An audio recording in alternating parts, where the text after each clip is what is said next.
Hello, everybody, and welcome to another episode of the What's Up Wenatchee podcast. Happy Friday, everybody. Nikki Darling here. We are broadcasting live from the P2X Studios downtown. It's a much bigger studio than my own, which means that it's a little more echoey in here.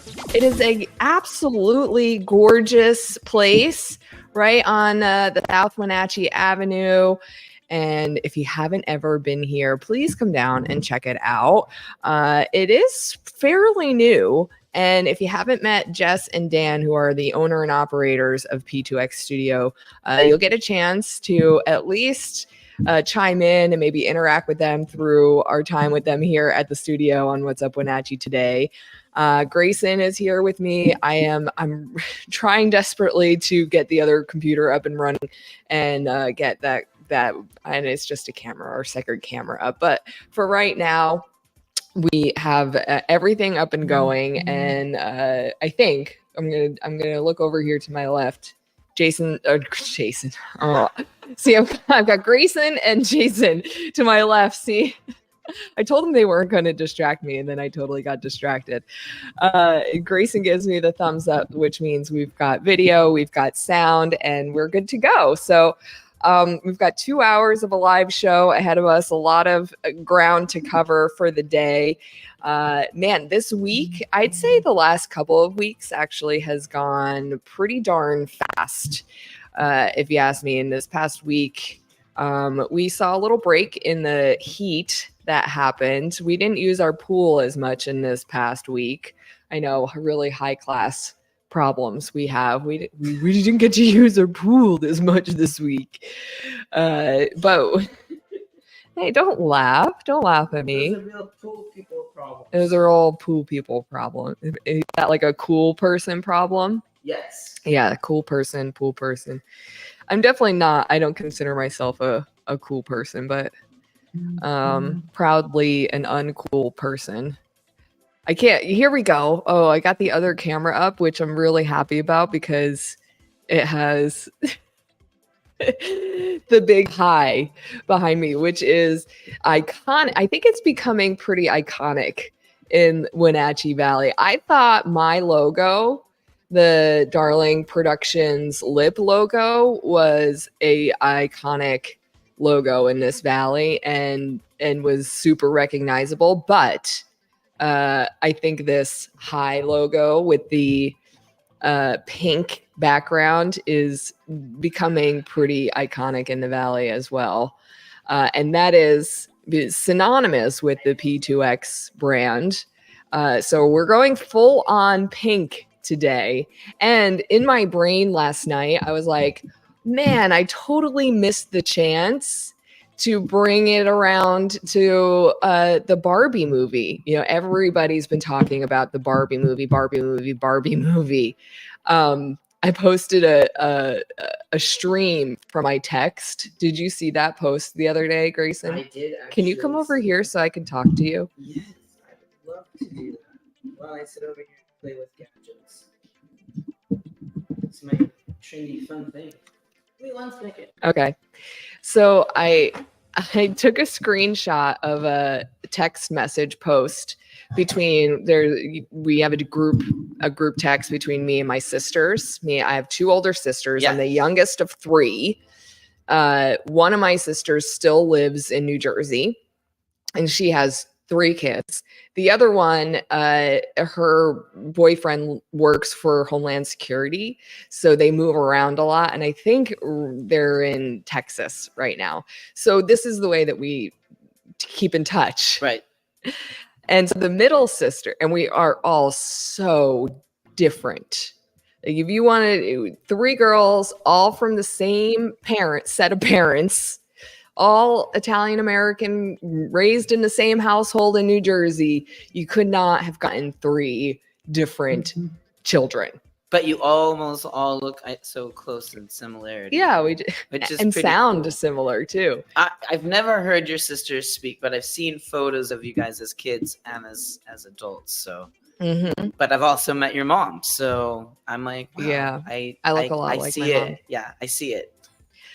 So my middle sister, Michelle, who lives in Texas now, she texts us a GIF of the Barbie movie and goes, "Are you girls excited about the Barbie movie coming out?" Exclamation points everywhere. No answer for like a day. Like half a day, really, because we don't go that long without talking. Finally, I answer. And I just, me, my very diplomatic way of answering things, I go, "I watched the trailer." And my other sister, the one who still lives in New Jersey, goes, "Not exactly excited." And it was just like, it was perfect. It was like, you could not have seen a better snapshot of the three personalities of the three married daughters so perfectly by their reactions to the Barbie movie. Right? It's like Goldilocks and the Three Bears, Yeah. kind of like, this one's too hot, this one's just right, this one's Mhm. that was because I read that post and I laughed. I was like, that's good. Yeah. That's good. And then I watched played the little GIF thing that was on there. But everybody is going googly gaga over the Barbie movie. Yeah, one of my nieces actually is. The other one didn't really care. But the older one was like super stoked because it's pink. Everything pink, everything shiny, pink. shimmering pink Barbie. Well, I'll admit, I had Barbies when I was a kid. I played with Barbies and dolls. Sure, why not? I don't know. I think I don't know. I didn't play with them the same way that I think my sister Michelle did. She was a very girly girl when we grew up. I was not a girly girl, so I was more like a G.I. Joe more than a Barbie type of kid. Were your G.I. Joes allowed to go to Barbie's place? Yeah, I don't know. Because I remember distinctly that our G.I. Joes were not allowed. Oh, not allowed? Even though we were like, but they're friends of Ken. Oh. Because my little sister forced my other sister and I to play Barbies with her Barbie 3-story, and I'll roll my eyes on that. The Malibu Barbie mansion? Oh my gosh. And she had cars and a camper and like... Yeah, this was my sister. So I got all my sister's hand-me-downs, right? Because they were 5 and 6 years older than me. So I was the little runt that was definitely a mistake that popped out 6 years later and got all the clothes, all the hand-me-down toys, all the hand-me-down bikes, everything hand-me-down. So every doll, Barbie doll, Corvette, Malibu house, everything was a hand-me-down, and it was in pretty bad shape by the time I got it. Yeah, we had a lot of that stuff too. Yeah, my mom did buy that stuff for me and made clothes. But I cut all Barbie's hair off. Yeah. And I colored her green and purple with my crayons and said I couldn't touch her because she was infested with some kind of sick disease. And never refused. I just would play with my G.I. Joes. But and my other sister didn't like them either. But our youngest sister was all about it. And because she was all about it, my mom got her anything and everything that was Barbie. Yeah. So we just got forced to play. I mean, you got hand-me-downs, and you were just kind of probably like... meh. Yeah. I was meh. But I was meh about a lot of things when I was a kid. So, did any of your sisters be like, "Hey, come over and you have to play this Barbie"? No, they didn't want to play with me. She did that, and I'm the oldest. They did not want to play with me. That's for sure. Well, it's the opposite for me because now you have the oldest being forced to play with the young. Yeah. Did you have either of them play Barbies with you?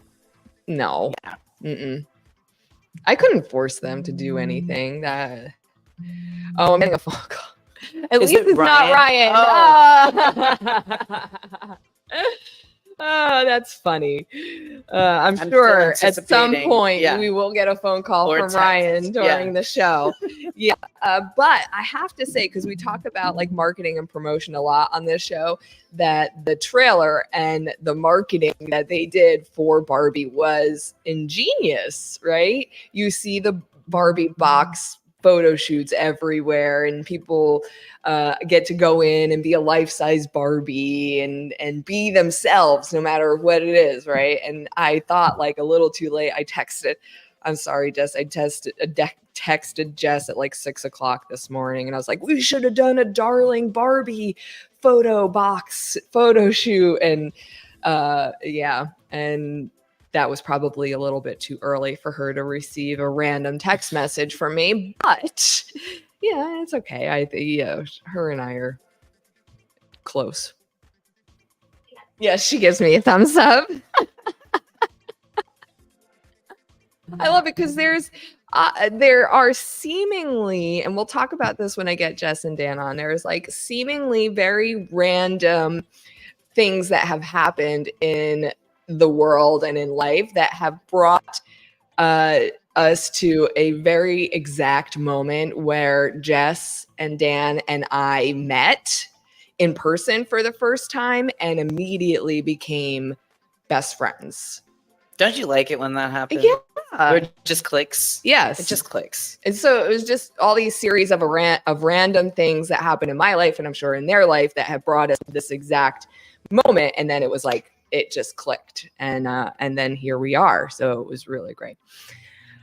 So I have not seen the Barbie movie. I probably will not go see it in the movie theater. Can I say that? But you can, because I won't. Oh, and also the marketing for this movie, when you see the trailer, they go, if you love Barbie, this movie is for you.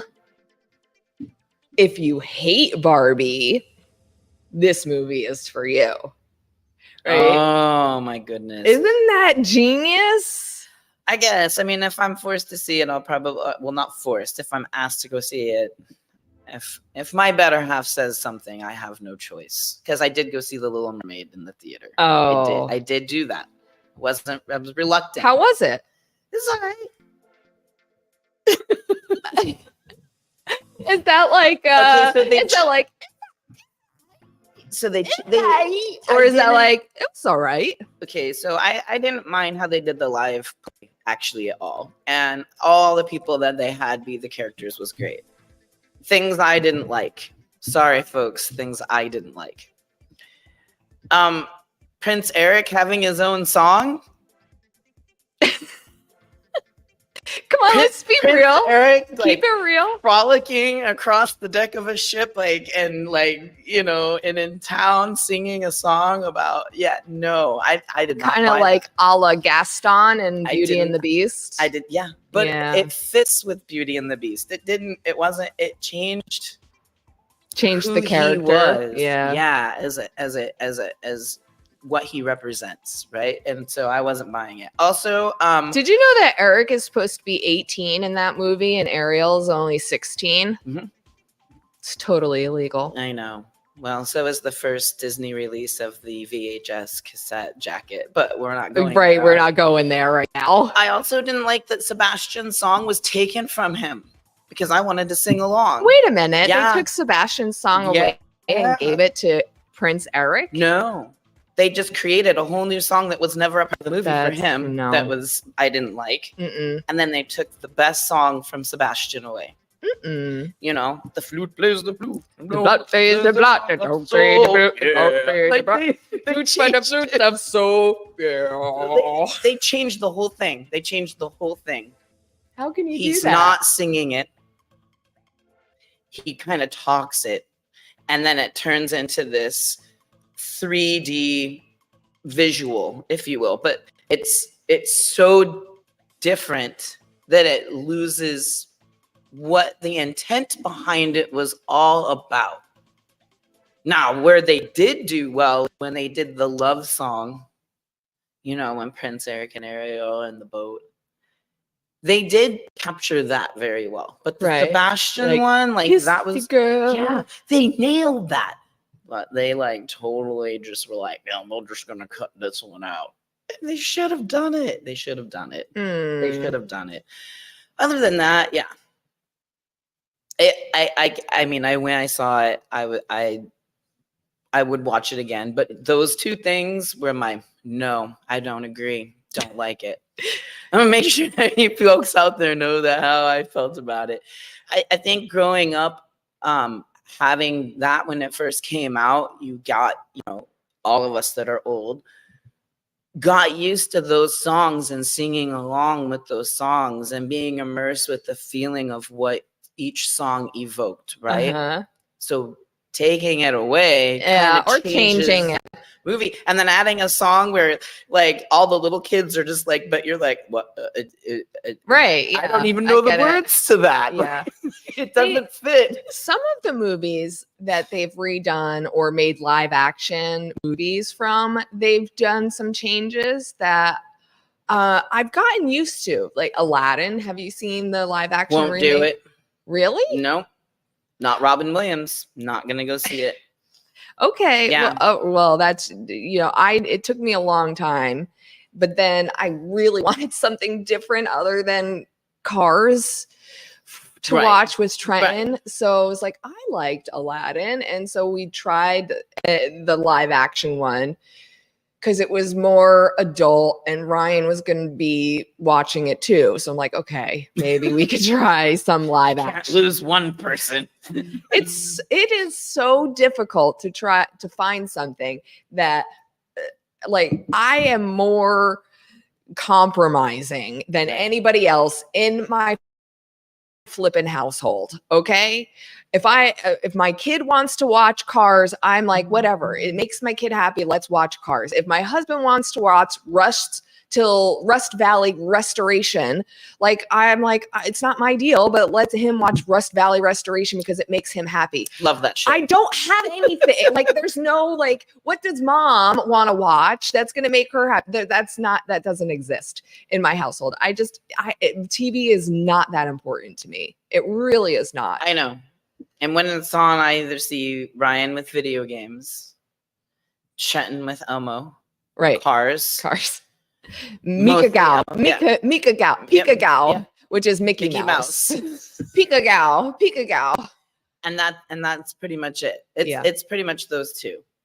As I say every show, we know who runs the household because otherwise you just have the other two people running around doing things, getting into things. Is more like it. Yeah.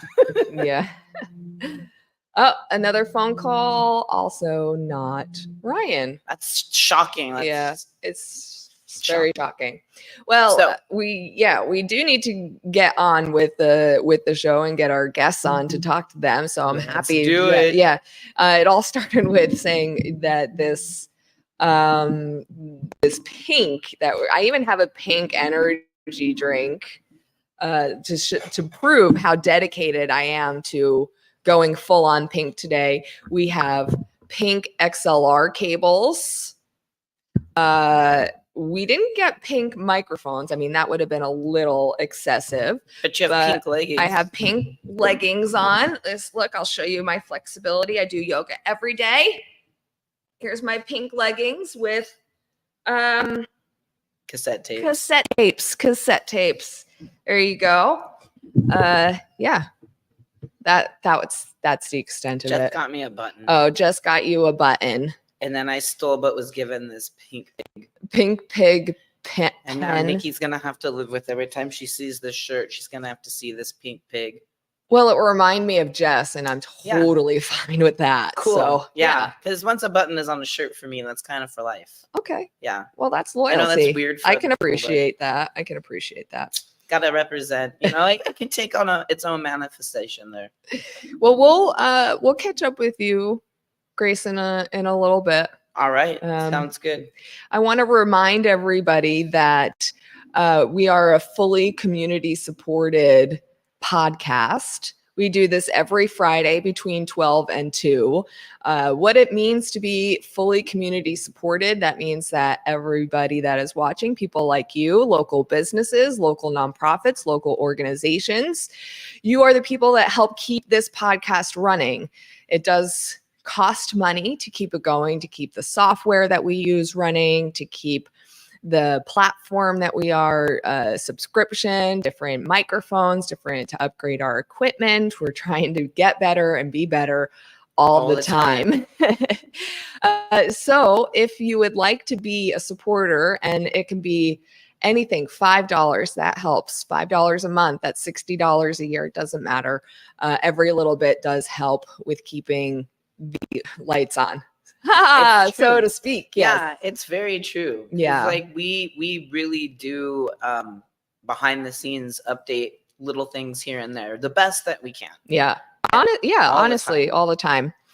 So we do appreciate you. We appreciate everybody who chimes in and who gets out to all of our events. So if you do want to be a What's Up Wenatchee part of our family here, you just go to www.supercast.com, and that will allow you to be part of our community. And we put out regular exclusive content, and we do giveaways and ticket giveaways and prizes. So you can be part of that. We do that as much as we possibly can, because you give to us, we'll try and give back to you as much as possible. So there's the information on that. Later on in the show, we're going to talk more about the primary election. This is your last few days to figure out who you'll be voting for in really important positions like the school board elections and, of course, the mayor of Wenatchee. So we've got 3 candidates that are up for mayor. It's going to be narrowed down to 2. And we will go over some of those details and make sure that you're informed before your ballots are due on Monday. We are also going to give you some updates on the Washington State Swap Meet that's coming up in September, and all the stuff that's being added. There's lots of activities and events that are happening within the Washington State Swap Meet that whoever you are or whatever you're doing out there, you are going to want to be involved with this event. All right. But for now, I want to say goodbye to Grayson. Bye. Grayson. And if you could just go ahead and get Jess and Dan settled in. Of course. Thank you. It just feels weird in this little cool environment we have going on. Oh, I know. So we are, while he's doing that, I will also give you the number we have. We are fully interactive. So we have an interactive text line at 509-795-5602, which is on the screen right now. So you can text in and you interact with us. But an even easier way to interact with us is by the comments section. So if you're on Facebook or YouTube or Twitch or LinkedIn, whichever platform you're watching us from, you can go ahead and put something into the comments and it'll show up right here on the back end. You can ask me a question, Grayson, or interact with Jess and Dan. We're going to see what is going on with P2X Studio. They've been downtown here for about a year. Yeah, about that. We'll get the lowdown on who they are, what they do, and what actually brought them to Wenatchee, because they started out on the East Coast, which is why we are best friends.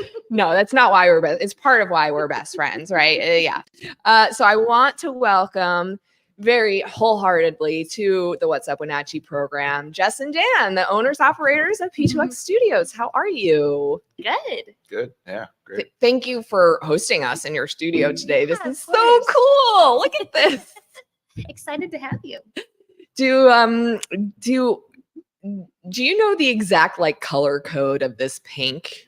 Yeah, I mean, Because I do. not the hex off the top of my head, which I should, but it's 100% magenta. So it's Oh. really easy to keep consistent, to dial in. How did you guys come up with that? You're just like, we need Like Like the something. pink color. Yeah. It's Dan's favorite color. Yeah. Oh, Dan's favorite color. Oh, Mine is okay. yellow.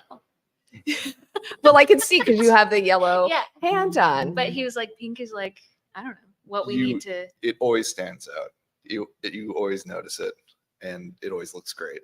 But yeah, you do though, because Yeah. now, I mean, I don't know if you were listening earlier, but I said it's become pretty iconic around here in a very short time. Yeah, thank you. You're yeah, welcome. people will say that, and I'm like, oh, cool. Like, but yeah, with Barbie, it's like she's taking over the pink, so we gotta. I know she's taking over your gig here. You got to take it back. Well, now there's a lot of pink stuff, for sale, so that's good for us. We can. Yeah, Wait more till stuff Barbie to goes promote. out of style again. Yeah, Buy it'll everything still on be here. discount. Yeah, exactly. Yeah, and then then you're good. It's Right. not going away. Yeah, so I want to tell people okay, so we met for the first time in person because in the way things happen around here, especially doing what we do, which are we kind of work around each other, marketing, podcasting, videography, graphics is what you guys do. I do podcasting and marketing, and you guys are videography and graphics and design and branding. And so we kind of orbit in a lot of the same circles. Yes. Yeah. And it was only a matter of time before our orbits just collided, right?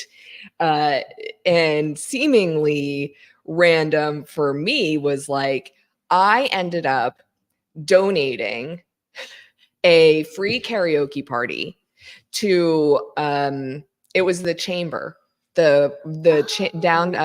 Chamber of Commerce gala, right? They solicit donations that they could auction them off at the chamber to make money for themselves or raise money as a fundraiser. So I was like, sure, I'll give you a 2-hour karaoke party. And they auctioned it off at their gala. And again, it's random. It's totally random. And Top Rojanasatian at the chamber wins the auction. And then decides to use this auction as for his wife's birthday party. And it was actually, you guys, it was on a night that I was already booked for another gig. Oh, I didn't realize that. Yeah. And so I originally told him, I was like, I can't do it, which is why he got another DJ. So there was actually another DJ for this party, and I was not even supposed to be there. And right? Okay. So you guys were invited as guests. Yes. To this very swanky birthday party. So good for you. And so I went from one gig, closed everything down, drove over, and then set up at this gig, and closed out the night with a couple of hours of karaoke. It was so fun. It was a lot of fun. But that's where I met you very randomly. And I was like, this is so weird. I knew of you and I didn't know what you looked like. And then all of a sudden you were like, Nikki! And I was like, I don't know who you are. Cocktails. Yeah, cocktails. But I loved I'm so it. excited to You're like, meet you. I'm really cool even when I'm not drinking. And I'm like, but I love you like this. Can you be like this all the time? And that's how I knew that we were going to be, besties from That then on. was so fun. Yeah. You do so good at karaoke. And Oh. you're a really good interviewer. And you're good at all the other things you do. It's just leave This some- isn't leave supposed some to be space for the flattering rest to of us. me. I'm supposed to be flattering you. You're not supposed to be flattering But me. I feel like we do have this Venn diagram of a lot of different things that we do. So it was fun to actually get to meet you. Yeah, and ever since then, I've been going. We need to collaborate on something. We know. need to do something. We've been trying to collaborate on a few different things. So we'll get there. Oh, and we will. We'll We're just right here. rule the world Yeah. after Does that. this count? This is This count, does right? count. Yeah. Yeah. But this is just fun. This is fun. Yeah. This isn't work. Yeah. Well, it is, I guess, for me, but not really. But let's talk about how did you guys get here, right? Because we know what you do, but how did you get to where you are right here in this beautiful studio in downtown Wenatchee? Come on, guys. I have such studio envy right now. We do feel very, very, very lucky to be here. So especially like in this town, in this space, it kind of all, we kind of just like have trusted the universe a little bit and just kind of followed the way things have happened. And that's kind of how we ended up in the studio. I mean, and then I guess we can work backwards, but we were looking for a space. Actually, I don't know if it makes sense to work backwards. No, let's start at the beginning. Okay. And then, then get to the space. Okay. Could do that. So we met in New York City, in Manhattan. On Bumble. True. Bumble. True story. We're business partners and married. All right. Yeah. So we should probably, clarify that. That's like slim chance to none to meet in New York. People don't understand how many people are in New York City. There's like Dating a billion apps people. in New York City suck. Yeah, well, dating apps anywhere suck. Anywhere suck. Let's just say I that. guess I only did them in New York City, so it's like You should be happy that you had that much of a dating pool as you did in New York City. That's true. You should be lucky that she picked Said you. They suck, but seem to work out for you. well, I know. I had deleted all the apps, and then my friend was like, "You got to just go on for 1 week. Just do 1 week, and that's it. And then you can be done forever. But do it for one more week." So if Oliver had not said that to me, I don't know if we would have met. But so I did, and it was Sunday, and I was like, I can't wait to delete this app. I'm so down with it. Bumble works for a lot of people. Dating apps are fun for people. It just wasn't for me. It just you get in your head. You feel bad about yourself. I don't know. People ghost you. It's like sad. I don't know. It's the whole Yeah, it's emotional. yeah, and Roller it coaster. stinks. And so I was like, I'm fine. Just like I don't need this. So Sunday morning we matched and then chatted all day, and then Early bumbling. yeah. Nice. That was like the day I was gonna delete it. So I feel like we were supposed to connect. Yeah, people say the grass is always greener. People on dating apps around here are saying that there's zero dating pool, right? Slim pickings. Yeah. So, but in New York City, there's a huge dating pool. So how do you weed through billions of fish? Yeah. And it kind of feels like it's, there's always there's always a different person. So if your date isn't 100% perfect, you could go on a different date just the go next on night, something so else. It just Yeah. feels like I don't know. Flighty. Yeah. Too flighty. Yeah. But it But we worked for met. you. Yeah. Yeah. So that's where the season 1 began. We every year, because we met at the very end of the year and kind of like technically started dating right at the very beginning of 2019. We met in 2018, started dating 2019. So that's season 1. So we always think about our life as a TV show. Oh, 'Cause yeah. we're video, film people. Yeah, So yeah. everything's always a TV show with different characters. And I was just saying yesterday as I was weeding in my garden and narrating it in my head, going, why do I narrate my life? Why? Because I'm a storyteller. yes, Yeah. yes, yeah. We think about everything as TV shows. So yeah. But so yeah, season 1. And then you dated. It was Yeah. all New York. Dating in New York. But we also realized, and the city, so Mm-hmm. that we worked basically a block from each other. So my office Crazy, at the time right? was at 27th and Park, and then hers was 28th and Madison. Madison. So No way. literally It was In a opposite huge corners. city, Yeah. you guys worked a block away from each Yeah, it other. was Yeah, awesome. which 'Cause it'd be is- like bad days would just be like, hey, do you want to grab a coffee? Or we try to sneak out for lunch. Oh my god. We would always go to Desmond's on Friday for burger, fries, and beer for $10. In the Yeah. city? Yeah. Yeah.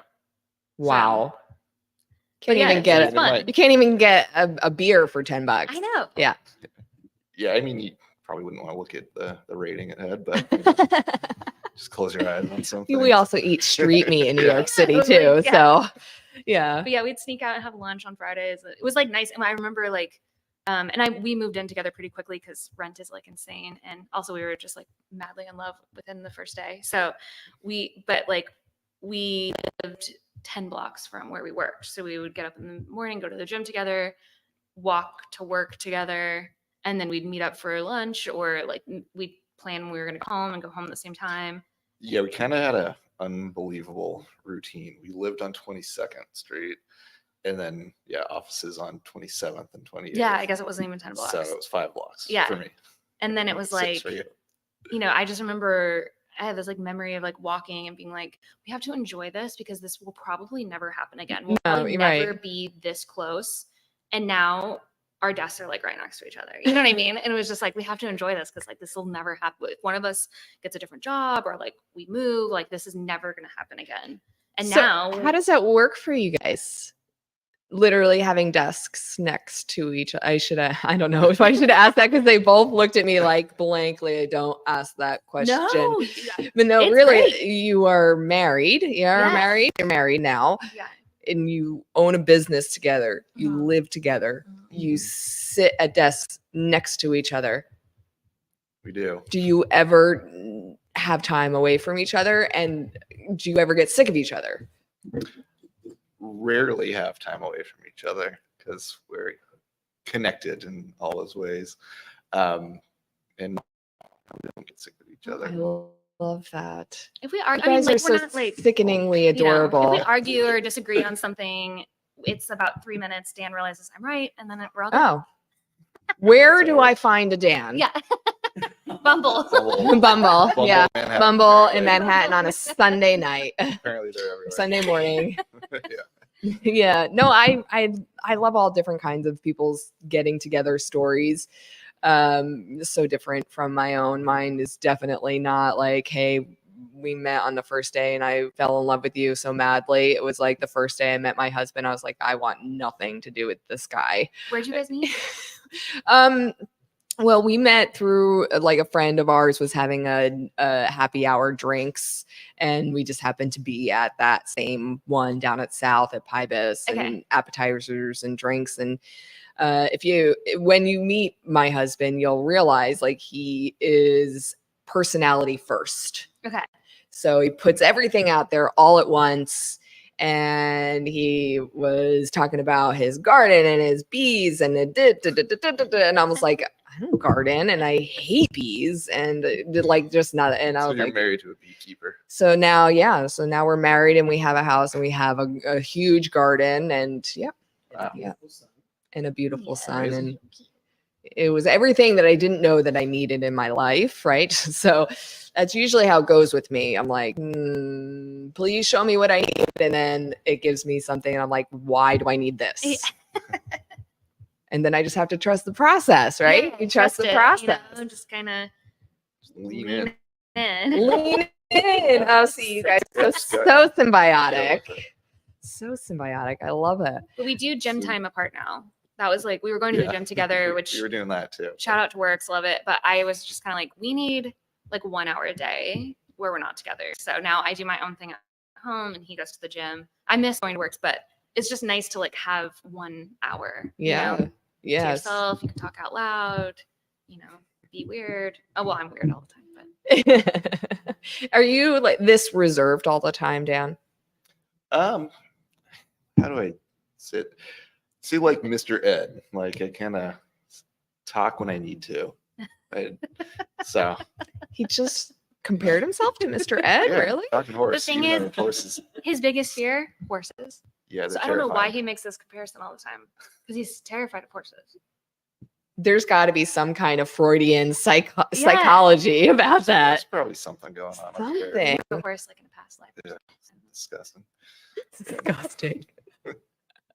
You did want a beer to do this podcast. You were wanting like to have Yeah. a lunchtime beer, so maybe you need Yeah, it's to. Friday. It's- Are Yeah, you? you can, if Do you you get- lighten up a bit when you get a few back? yeah, yeah, but I mean, come on, this is business right here. you can have a This beer. is not business. I told you this is fun. This is fun. All right. All right. Ah, see, We'll get the real See? Dan. I will get. Yeah, Well, it's all the real Dan. It's just Yeah. different versions. yeah, exactly. Why in the world, if that was the thing, 22nd or 25th, 27th, whatever, and you have 5 blocks to walk to work, New York City, street meat extraordinaire, pizza on every corner. Dollar slices. It's like drooling. Even though I have a thing about pizza. Okay, I'm just pizza snob. Yeah. I just can't get pizza like that out here. But why make a move? What happened? Why what brought you here? We were kind of putting the wheels in motion before the thing that we like to call the event happened The event. in Very 2020. ominous. I know that's Mm. makes it sound cooler. Do, do, do, do. But we were just both at a point. I was working in an ad agency. She was working at a production company, and we were kind of just, I don't know. For me, I felt like I was kind of treading water in a bit. Mm. Like, and it was great. I worked on a lot of amazing projects, met a lot of really cool people, and overall really enjoyed my time. But it was just kind of, it got monotonous in a way. And so we started putting our heads together and thinking, could there be a possibility for us to branch out and do our own thing? And so that's in Manhattan, well before moving here, even had that idea. We would spend weekends kind of brainstorming. If We'd we rent had workspace and like write things on whiteboards. yeah, We were was in a WeWork. Really? rent, like, On- workspaces for so free. we could grab a WeWork on the weekend, like and we'd, after hours. plan A that we came up, WeWork? Yeah, so it's like the co-working you share Okay. kind co-working of share work. space. Yeah, that's like where I was working out of, but you could like book Right. slots. So I'd It's like mercantile. Yeah. Here. yeah. Yeah. So we still have like the piece of paper where we had come up with our name. That happened like when we were in New York. We knew. P2X. Mm-hmm. Yeah. Where does that come from? Our last names. It just like PP sounded bad. PP sounded bad. Yeah, we wanted to have some kind of unique name, but also include ourselves in it, but also not sound like a law office or Yeah. something like Yeah. Pearson Pappas Yeah. Partners Yeah. Incorporated. Not that law office names Yeah. are bad, but Like yeah. P 2 times. Yeah, P two Yeah. times. Yeah. Yeah. Okay. Got it. So it's like pretty but yeah, that's where the pin that you're wearing is we like started coming up with, because everyone's like, what does it mean? So we started coming up with like other things that was pizza, like party pig, and like I'm wearing one that is pizza palm. And so we started making all this stuff that's Oh, like silly, cool. you know, Yeah. that, yeah, dorky. But so yeah, so we kind of started building this idea. We knew we wanted to get back closer to family. I grew up in Kashmir. Dan grew up in California, and we knew we wanted to kind of get back to this coast, but we were thinking like Portland, Seattle, LA, like that's where we Big were kinda- cities. because that's like Yeah, we're our the hub industry. cities. You Yeah. know, like if we Yeah. wanted to get a job and move, we would, because it's hard to move across the country without having something. Yeah. So we were kind of like, maybe we'll get somewhere, get a job, and then like slowly kind of start this thing. But then in a matter of like 3 days, everything changed because it was COVID. It was like, it was just like I was actually sick, pretty sick. We were supposed to come back home for the weekend for my dad's retirement party. And then I was too sick to fly. And so and I didn't want to get on a plane if I was sick, because it was right in that beginning part. Mm-hmm. And then both of our jobs went remote, like instantly. And then we were like, I was starting to feel better. And then it was like, we should just go stay with my parents because our apartment was so tiny. The only way we could both be on Zoom calls was Dan would sit in the bathroom. Oh my gosh. 'Cause I'm not going to sit in the bathroom all day. So Dan would sit in the bathroom. We would both be, that was the only door in our entire apartment. Oh, Open floor plan. It was so tiny. And it was like, this is miserable. Our kitchen's tiny. We can't cook. This is like, if we're going to be stuck here, we may as well go like live with my very cool parents and their big house and in Kashmir, which is like tons of space. yeah. And get a dog. And that's, so we just, And like, get a let's do dog. that. Yeah, So naturally. Yeah. we just like got a one-way. In 36 hours, we booked our ticket, one-way ticket. Like thinking- after you guys went remote, is that what you Yeah, mean? it Like was in like, it 36 went hours after you remote. went remote. I called my boss and was like, hey, is it okay if I work from Washington State instead of the city? And he was like, totally. And everyone was kind of doing that. And a lot of people were doing that. And so I mean, everyone was splitting. Yeah. Like I had coworkers that lived were from South America that flew back to their families in South America, and they were just still. because it was like, if everyone you're going to be on the same remote, you schedule. can be wherever you want. So you moved back to Kashmir, but you're working for a New York City Both of us. company, both Yeah. of you. Both. with a New York City salary Yeah. remotely, Yeah. Correct. but paying Kashmir, Washington living wages. Yes. Yeah. Okay.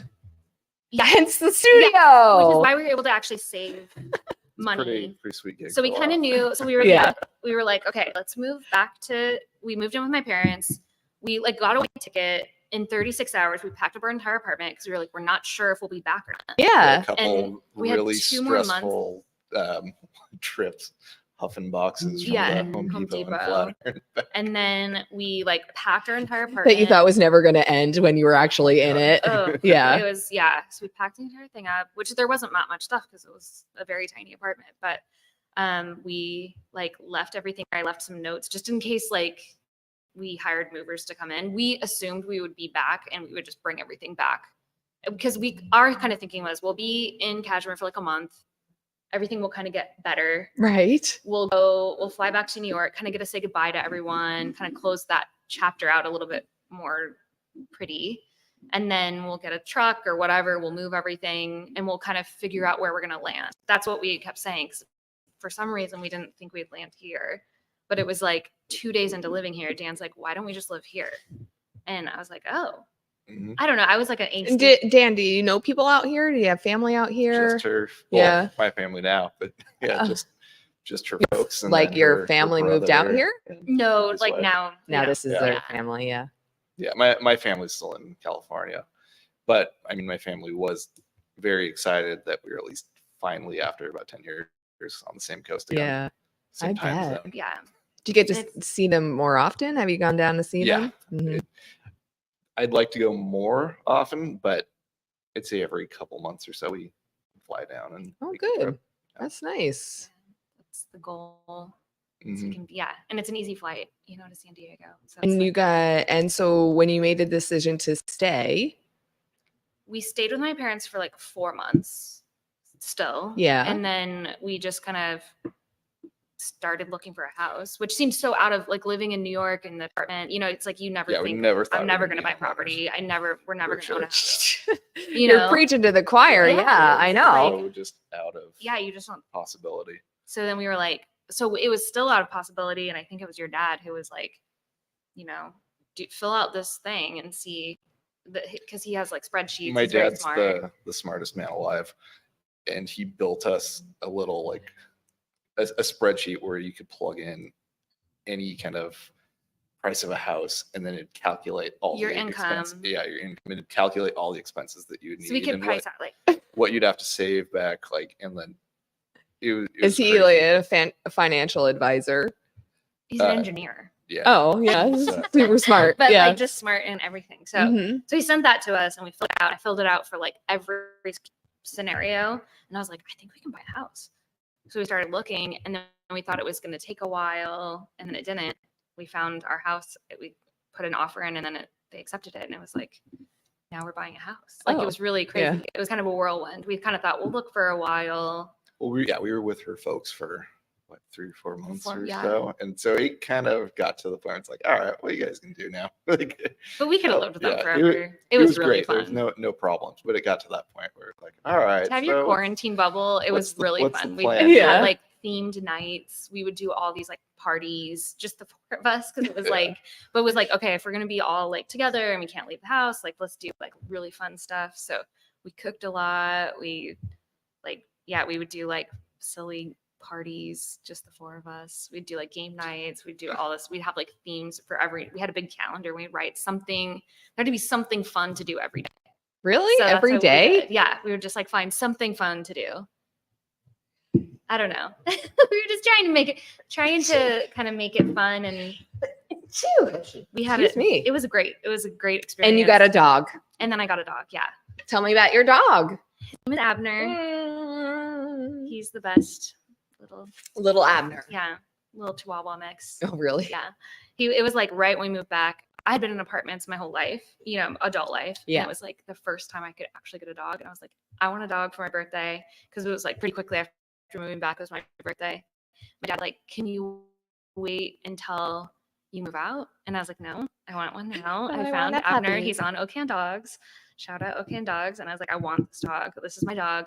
well, our dog, but and so Birthday dog. finally my dad gave in. We got him, and now my dad's like obsessed with him. Oh, We're nice. so Good. Well, Abner's obsessed with my dad, but yeah, so we got a dog, which made everything better too, because he's just so sweet. So tell me about the process of actually like building the business. And once you got here and you were still working, both of you were still working for your companies over in New York City, you Yep. still had to have that responsibility, but you had started building like some foundation when doing Yeah. these, brainstorming sessions and things. But where was the first real move of, making a move towards It was a legit slow making a build, business? for It was sure. very slow. Yeah. It was kind of weird. Like once we moved into the house, we got our LLC because I was just like, I want to just get it. I was still, by that point, my company did a lot of layoffs. I was one who got laid off, but then it was like 2 days later, they brought me back on for a contract gig. And that contract gig led to another one, to another one, to another one, which I ended up working for like, I think another year and a half, Mhm. pretty full time. Right. Remote. And so, but it was like, I just kind of in this back of my mind, I was like, I need to come up with like my, now that we're not in the city, it's harder to like get a remote job. So I don't know how long this is going to last. Sure. And I just started kind of coming up with my plan B, which I wanted it to be our business because we really wanted to see if we could make it work. So I got the LLC. I started doing like little things on the side. I say I, because his job was like so demanding and taxing. Quite demanding. It was like Yeah. 15 hours a day. And so like he couldn't really help me with anything. So I was like, I'll kind of get things started. I'll start doing little side projects here and there. We'll kind of build some gear, kind of build some ideas, kind of just see if this is even something that we want to like. And then the plan was like, I'll get it built up so big that you can quit your job and we'll just go for it. But Wouldn't that be nice? I ended up kind of doing some things, and then it was just time for him to not be doing this job anymore. It was just a lot of hours. And was that a hard decision? Well, the actual decision itself was really easy, but it just took a long time to get there. Mm-hmm. I was just burned out, to be totally honest. Doing that job and being on East Coast time, I'd start my day at, like on a Zoom call at 6, and then I wouldn't be done till probably 10, 11 at night. So really? It was, Jeez Louise. It was pretty gnarly. And so we were just kind of thinking, like, if we're going to be in our own house, spending this time doing creative work, we should be building towards our own thing. Yeah. So like 3 months prior, I think I kind of like had a contract job that ended. And so I didn't have that. I wasn't working remote anymore. And I was kind of just fully trying to get new clients. But again, it was still kind of like there wasn't a lot of networking that's happening at that point. Yeah. So it was like kind of, what do we just do? Word of mouth. Like we kind of had a few different clients had locked in that we were working with here locally. Mm-hmm. Mostly nonprofits. Yeah. And so we were kind of doing a few. Where did you go to start? Well, so my aunt used to be the executive director of Wellness Place. So I had done some work. Julie. Really? Yeah. Julie is your aunt? Yes. Oh my gosh. Sweetest woman ever. I love her. Oh my gosh. It was so cool. Who just moved away. I know. So you move into town and Julie moves away? We had like a nice 2-year overlap. Was it that long? Yeah. Okay. Yeah, which was really lots of family dinners and good. Yeah, we're just saving up all of our fun dinners and things for when we go visit. So, but And what she's done with Wellness Place is nothing short of amazing. Yeah.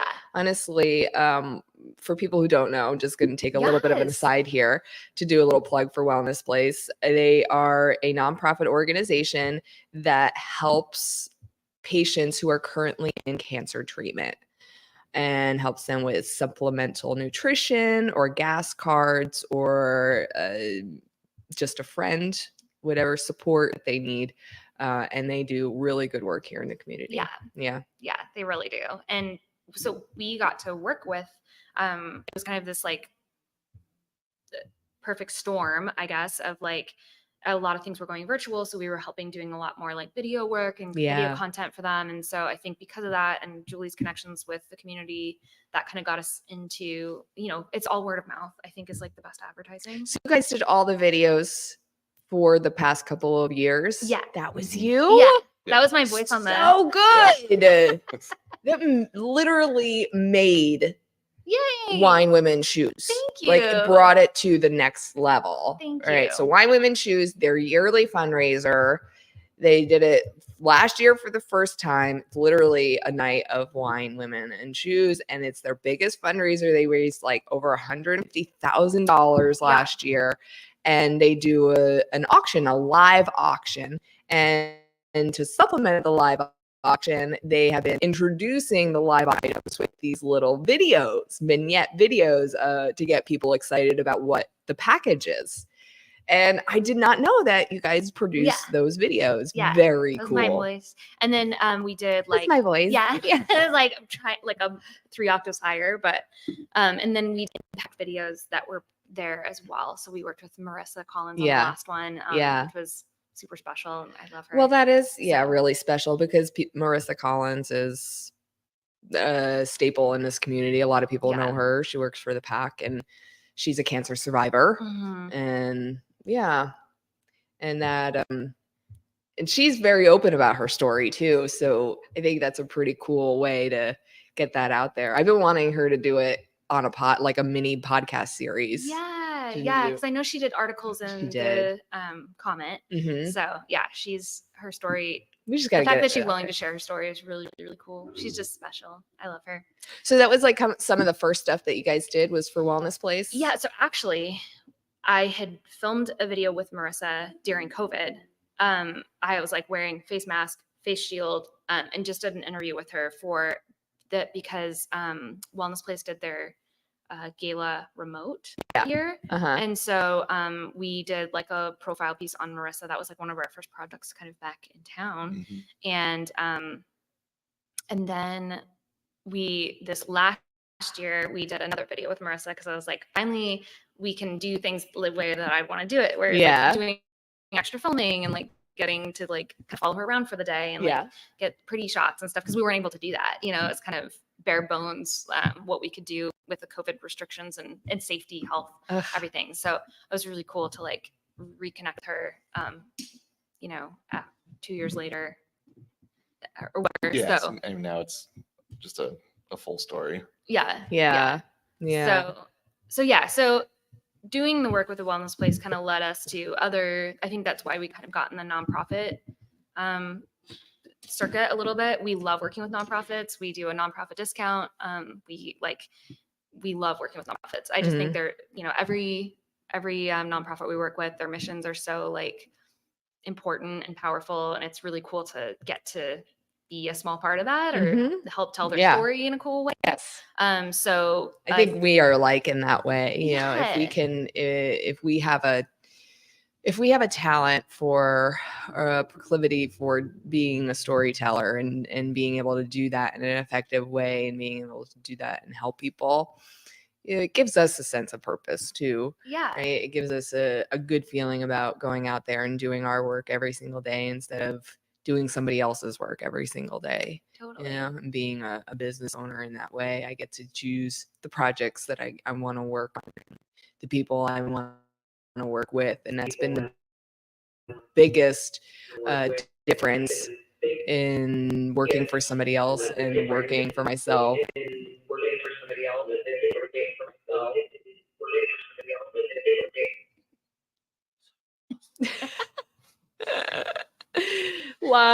We're live, folks. Back loop. So that led us to word of mouth, working with other nonprofits, which was really cool. But we still weren't really like making a livable income at that point. But Dan had a day that was like just a bad work day, and we went for a walk and talked about it. And I was like, let's just take the risk. Like, this is the time. Let's just do it. Like, it's kind of scary to think about 2 New York incomes, leaving that and just totally taking a risk on a business. But it was like, this is the time. Yeah, it was just, if not now, when. Yeah. We never would. And it's always going to be a risk, no matter how much money we have saved up or how much gear we've got. Like let's just do it. All right, guys, I'm going to get real with you because that's what I do. I know how terrified I was, right? When I left working part-time, because I was working part-time, doing a business part-time, and I left part-time to do full-time. It was right before, the beginning of the year. So I was like, I'm going to go to the new year doing this full-time. And that was just me. Okay. My husband still had a full-time job, union job, was still coming home with a paycheck every month. And so that January, February, March was tough for us. And he still had an income. He still had that paycheck every week, right? Yeah. So I can only imagine what it was like for you guys, having both of you. I mean, we're a little more careful now. I think with when we both had our jobs and big incomes, it was just we were very fortunate to have it, but we kind of was just like, whatever can get us through, like, let's not worry about it as long as we can kind of make it through and be happy, all good. Now it's a little different. Well, I don't know. I mean, because we just started having really big conversations about like what's more important, money or time, and like our time together is so important. And like we still work a lot, but we're together, and it's work that we care about, and it's like stuff we love doing, and we get to call the shots. You know what I mean? Like, of course, like working with clients and collaborating and stuff is different, but we get to do things the way we want to do it. So like ultimately, like that was more important, and so it was kind of like, I think if we had just enough saved up to where we could take 3 months to see if it was going to fail. Yeah. And if we failed, we would get other jobs. I don't know. We just were we got it. That was like the biggest, I don't know. I mean, we're almost 40, and it's like, it's not like, let's just do it. Let's do it. We don't and have if kids. it doesn't work, it doesn't work. And then we'll pivot. We'll can just figure it out from there. Yeah. I love that. So we were Yes. just like, well, but like, I don't know. So we went back and forth on it. We spent like the whole weekend. I think it was a Friday that the work incident happened. And it was just like really led us to this conversation. And then we just like spent the entire weekend, like pros and cons. We also have searching. We're big list people. We're very visual. So we had this huge piece of paper. We did like a pros and cons. Should Dan quit his job?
At It the is time. massive.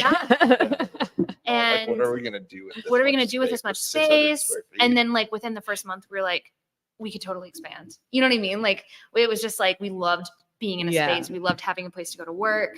We could bring Abner with us. So it was just like this perfect kind of place for us to land. And again, that was another risk because it was like, now we're going to be taking on rent, Yep. more expenses. We're making a lot less money. We're spending a lot more, like, but it was like, let's just do it. That was last August. That was about a year ago.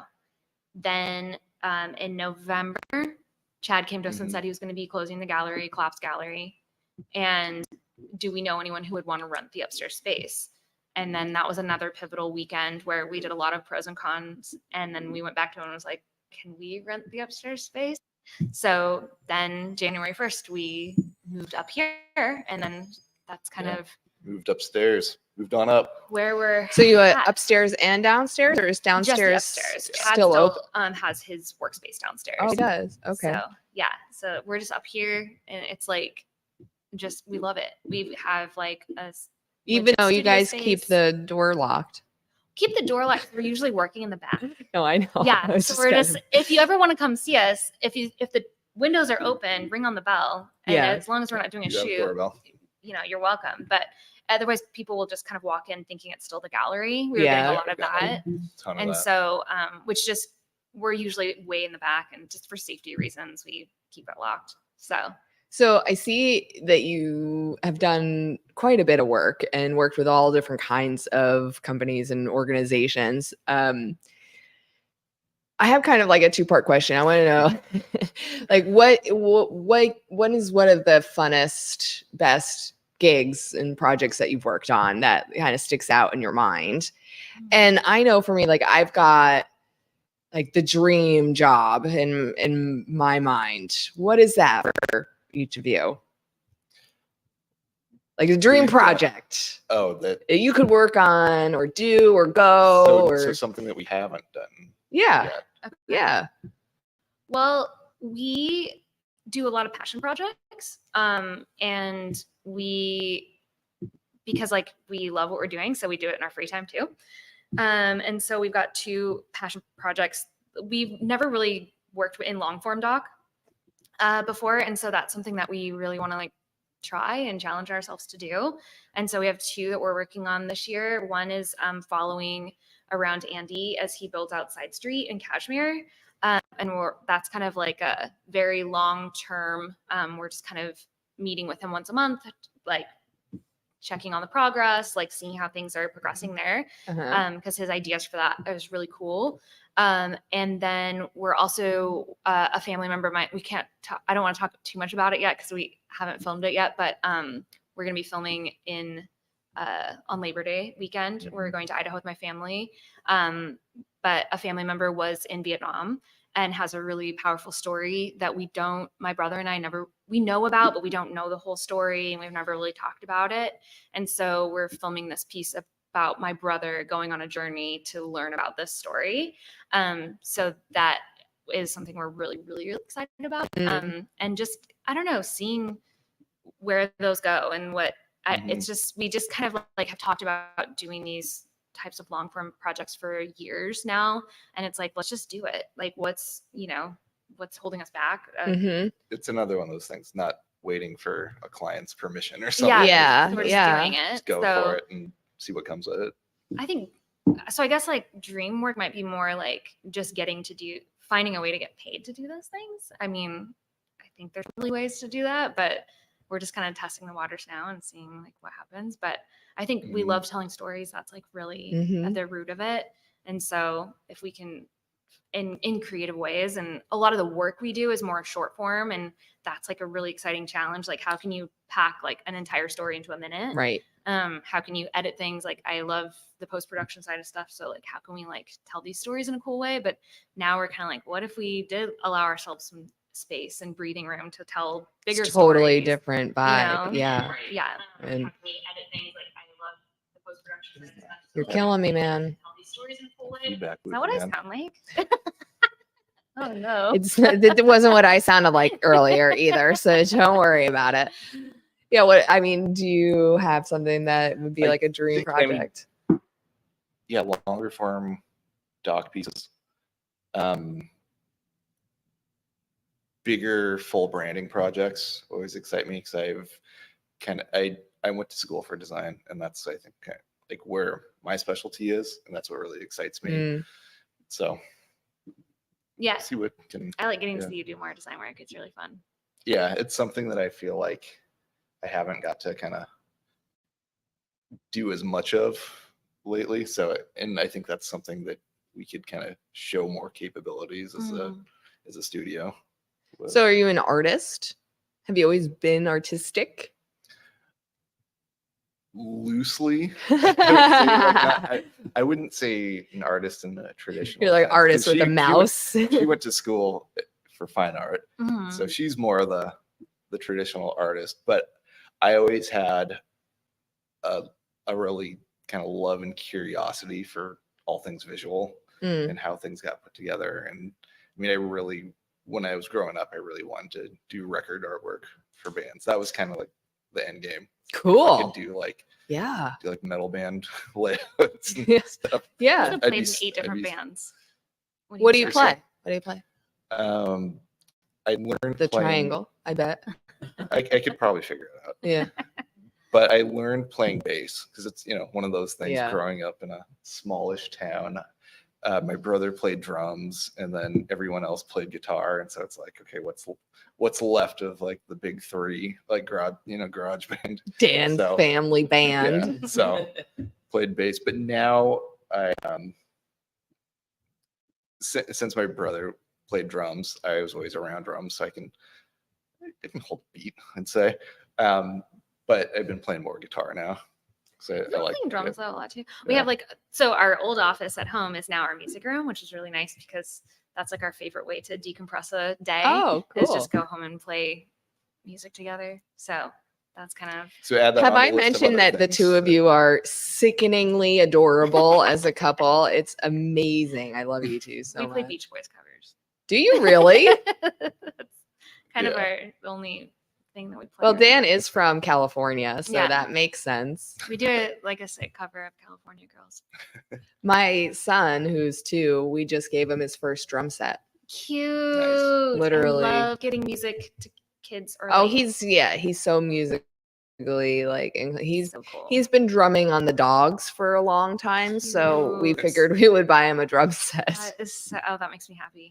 Yeah. I I mean, he love has that. all other kinds of stuff, but he really is a drummer. Kids are so creative. They've got That it thing. doesn't get sucked out of us until we're like in school and And he sings karaoke. He can't read, but he can sing karaoke. Do you sing karaoke? I host karaoke. I know you host it, but are you like Oh yeah, I sing is it, like, your terribly. I favorite? don't Okay. sing Because I don't really think I saw well, you but sing that night we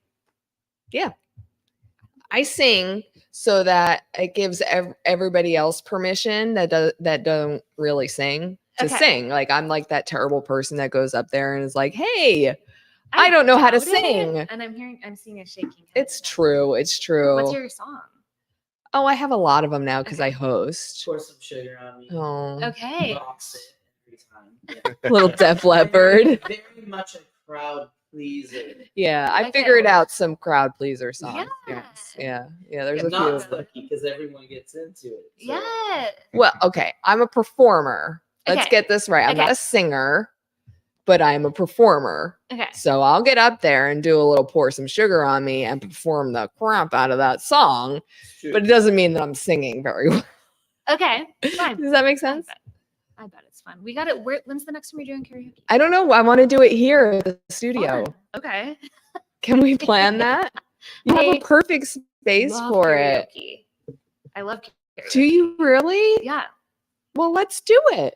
My whole thesis and when I got my master's in fine art and I did a lot of performance stuff was all karaoke centered. It was all about karaoke stuff. It was weird. Wow. But yeah, so I That's did a not lot weird. of Yeah. I did That's a lot of weird. karaoke. A lot. So I would She- record. It was back when Google Translate or transcribe was really bad. It was just started. So it was the very first beta version of getting your voicemails transcribed. Mm-hmm. And I would always get them. They were gibberish, so weird.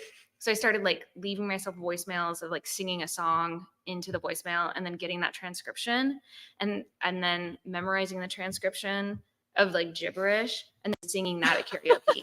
So I'd go to these karaoke bars and I'd sing it because it's audibly like, I don't know if that's the right word. Like, what's the about vowels and consonants? Like The but cadence? that kind Yeah. of like sound phonetically correct. right. But the words were like, "Hey baby 555, text me one more something," like, or whatever. And it was like none of it made sense. It was the hardest thing to memorize. But it was like, I did Olivia Newton-John's "Hopelessly Devoted to You." Yeah. And then I would go to karaoke bars and sing it, and no one would notice. Really? No, because I kind of thought, okay, we'll see like how people respond. Yeah. I'd go to like the busy, like I'd like go to Portland bars and stuff. No one would, not once did anyone ever notice.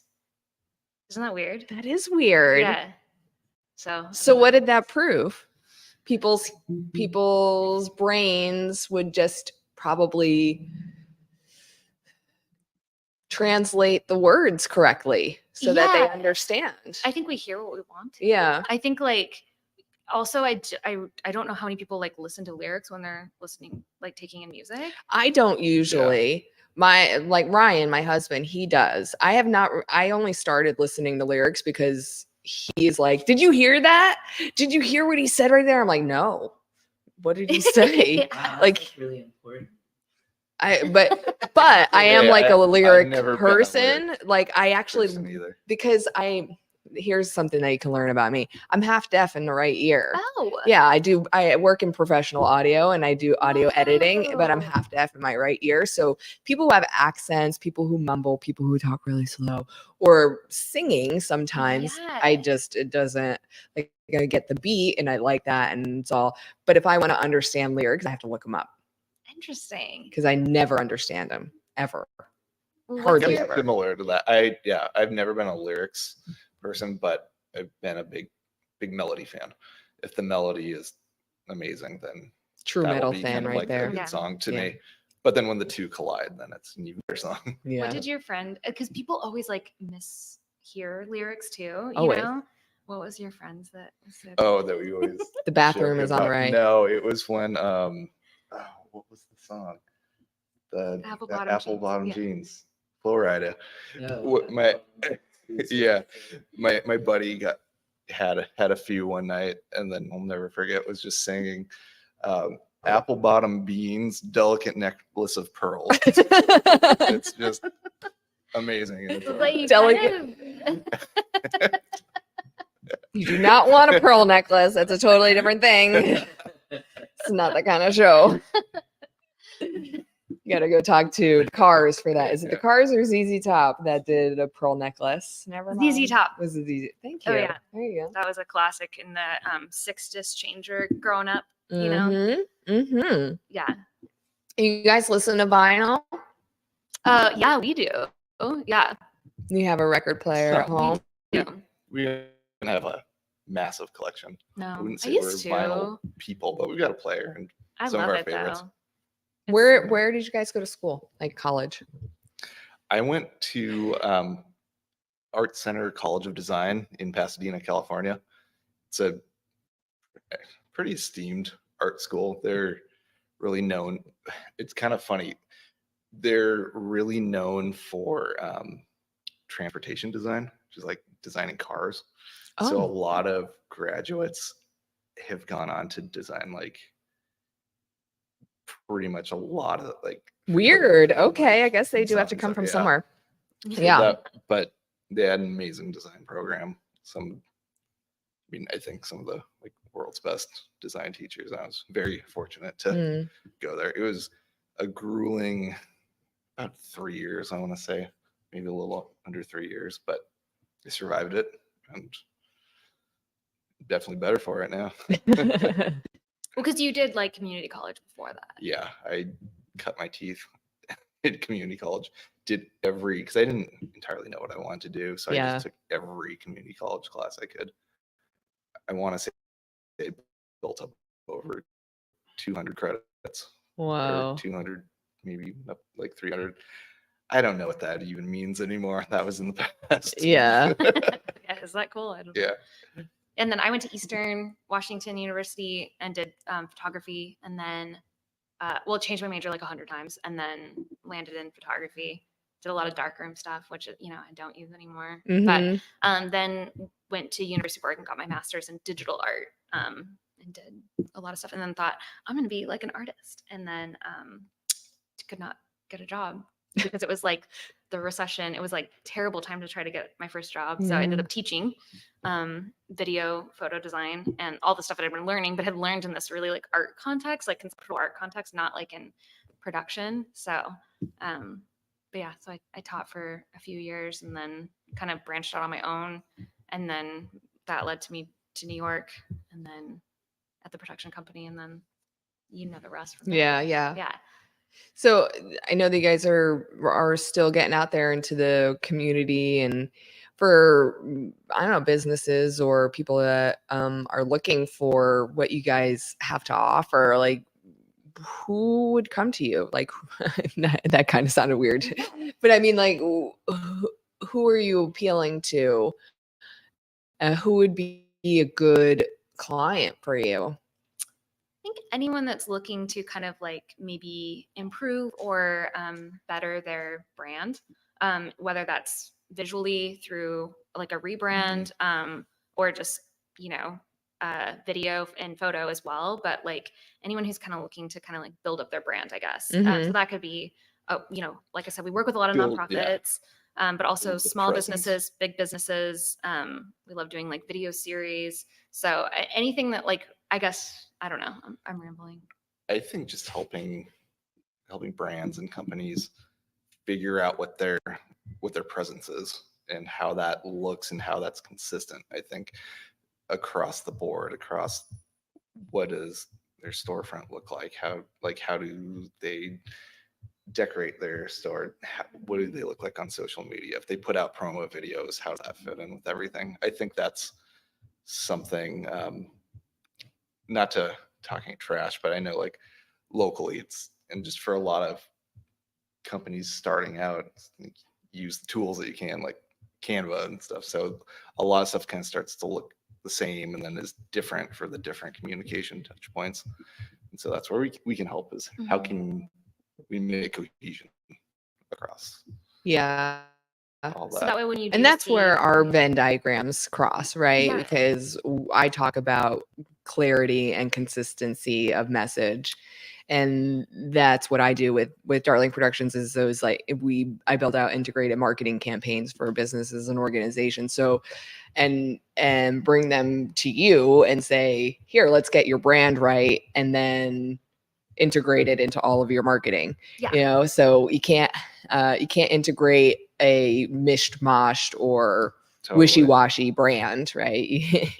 The whole point is a consistency and clarity of message. And you can't do that without what you guys do.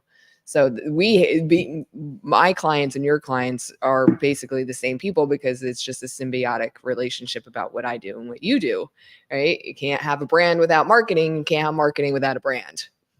Which is why we need to find more ways to work together. Oh, I know. I think we will. Which is why you guys need to be out at the Washington State Swap Meet. I know. Because we were talking about that. It's coming up September 8th, 9th, and 10th. What exactly is it? Yeah. Well, it's like a marketplace. So we have 400 vendor spaces over 4 baseball fields in East Wenatchee. So think about how big of a space that is. And over the course of 3 days, doing a full out festival, family friendly festival. And within your space, you pick which size that you want, either a 10 foot by 10 foot, 10 foot by 20 foot, 20 foot by 20 foot. You guys need a 20 by 20 totally, because you can fill a space. But within that space, you could do whatever you want. You could sell stuff, you could swap stuff, you can give stuff, you could do, I think you guys need to do some kind of photo booth, right? Some kind of backdrop photo booth, whatever. You use it as promotional space. I mean, it's only whatever. I'm using it. I'm going to do one for Darling Productions and do like a karaoke booth. Fun. Right? Okay. Just as like promotion over the weekend. There's going to be thousands of people there.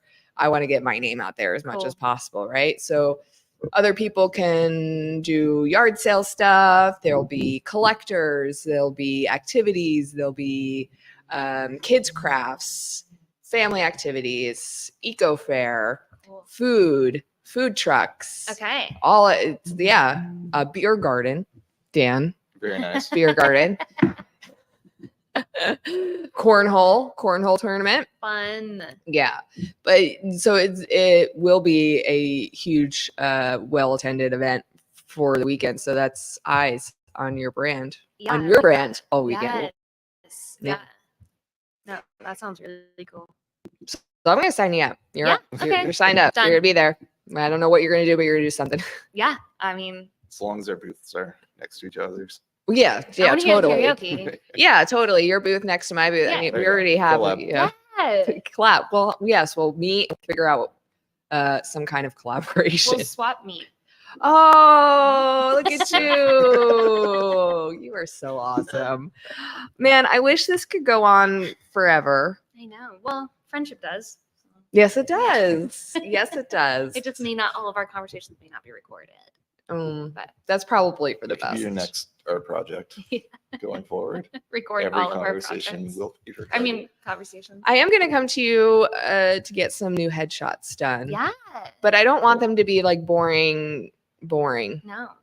because it's me. Yeah. So let's You're think not of boring. something fun and different Yeah. way to do some headshots. Love it. Into Mhm. it. Yeah. And I don't know. We're going to do lots of fun stuff together. And the pink really has nothing to do with Barbie. Is it really your favorite color? It is. One of my first bands, our CD that I designed, that was all pink. So it's been with me for a while. So that's why I Yeah. go with the red, because it's eye-catching, one of the best like marketing colors out there, red, yellow, Yeah. Yeah. pink. And your logo is just cool. Oh, yeah. I Did you think make you're, that? oh, yeah, I love it. Cool. thanks. It's so cool. I think your logo's cool. Well, we're just cool. We're just, I mean, that's yeah. the crux of this podcast. Complimenting each other. I like it. This has been a very like blow smoke kind of podcast. No, not at all. I do think you guys are awesome. You brought these great lights. You brought us a mic for today. So, and you let us hang out here Yeah, in your anytime. studio. So it's been a lot of It's fun. super fun.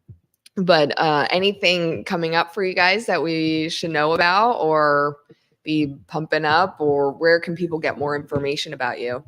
Our website, p2xstudio.com. Oh. And then our handles are at p2x.studio. And we're trying to be better about putting current work out there, but we have been keeping our website kind of more up to date. So more of our like latest work is there.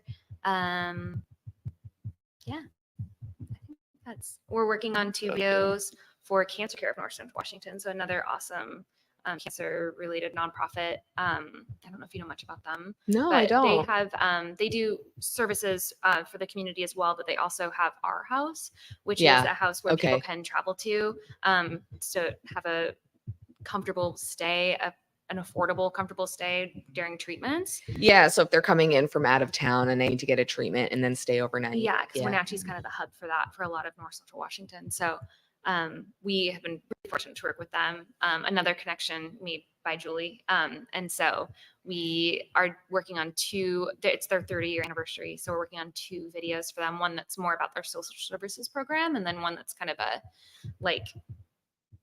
picture of the last 30 years, how they got their start, what they're doing now, where they're going in the future.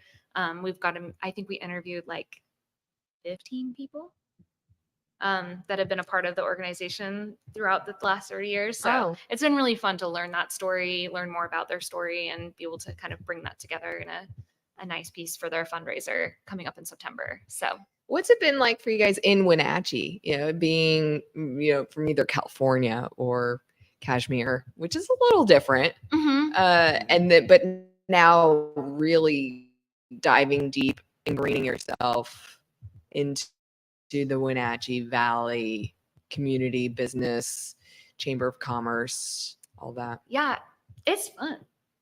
I like it. It's a unique community for sure. It is Very unique. Yeah, we're learning more and more. And I feel like now that we have the space here, before it was like we didn't know anyone. at all. Yeah. Now it's like we go out to eat and it's like run into 20 people, Yeah. which we love that. Like it's super cool to just get to know so many people. And we've been doing a lot of work with the Downtown Association. So that's like led us to meet all the downtown businesses, that Sure. meet Yeah. our downtown. And so it's like, I feel like the downtown is kind of our little, like, it's just like our little bubble now. And it's super fun. Like there's so many great people and great businesses. And No, it's been great to just be part of a community, because as awesome as it was being in bigger cities, you kind of get lost. But here we're really making friends with people that are actually kind of shaping local culture, Yeah. and we feel like we're kind of getting to a point where we can have a say in that as well. And so it's been awesome just to see, just to kind of leave like a stamp in a community, just be part of something that you can directly influence. just supporting all the small Yeah. businesses and the small businesses kind of in turn supporting us. It's like a really cool community vibe. It is. I like it. Yeah. Yeah. It is a really cool vibe. And that's part of the big reason why I love living and working and calling this home now. Yeah. You know, people say, what brought you here from New Jersey? And I say work, and you go, but this is home now. Yeah. Right. Like I finally have gotten to a point where I go, I thought I was going to move around the world for my job my entire life. I never thought I was going to settle down in one place. Honestly, that's just Yeah. my story. The fact that I own a home and have a kid and a husband, it's all a life beyond that I never thought I could have ever had. So this is a very special community, and I now consider you guys part of that community. Yay. And consider you not just friends and colleagues, but really good friends and colleagues. So thank you so much for having us here in your Yeah. studio today and spending so much time with me on the podcast. Totally. It's so fun. And honestly, anytime. Like, Yeah.